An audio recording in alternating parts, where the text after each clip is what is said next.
Now, students, if we cross-sect mammalian ovary and observe it under the microscope, then firstly we can see that the ovarian section contains two parts.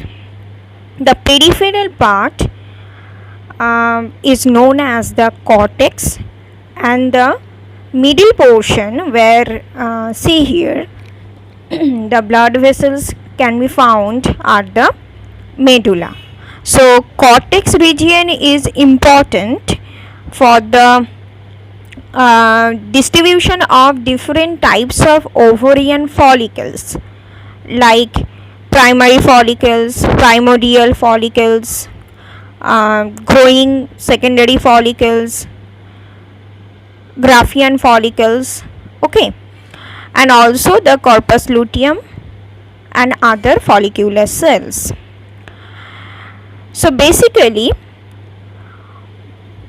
the primordial follicle is a very immature or very primitive stage of the ovarian follicle, and whenever any female achieve the adolescence period, the FSH and LH start to secrete, and thus with the help of this FSH and LH hormone, mainly the FSH hormone, the primordial follicles start to grow.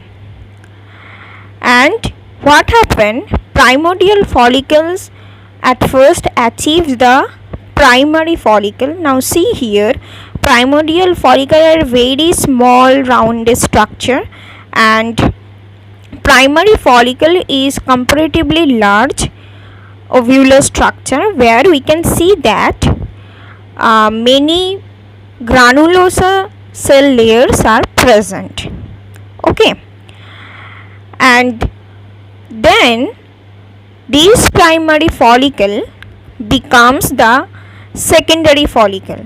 The basic difference between the primary and secondary follicle is that in primary follicle the granulosa cell layer are very few, one or two, and secondary follicle the number is gradually increased, and also the granulosa cells start to surround the oocyte, and some antrum or vacuoles start to form in the secondary follicle, and then the secondary follicle becomes the Graafian follicle or mature follicle. Now see here, the antrum or the space becomes very large, and the oocyte, which is secondary, is surrounded by the zona pellucida and as well as the granulosa cells, and at the posterior end of this oocyte the granulosa cells form a clump like structure which is known as cumulus oophorus, okay, and the next stage, at this stage suddenly the level of the LH becomes very high, which is known as LH surge. Due to this high LH level, the Graafian follicle ruptures and the oocyte comes out. Now this stage is known as the ovulation, and after that the ovulated follicle turns into corpus luteum.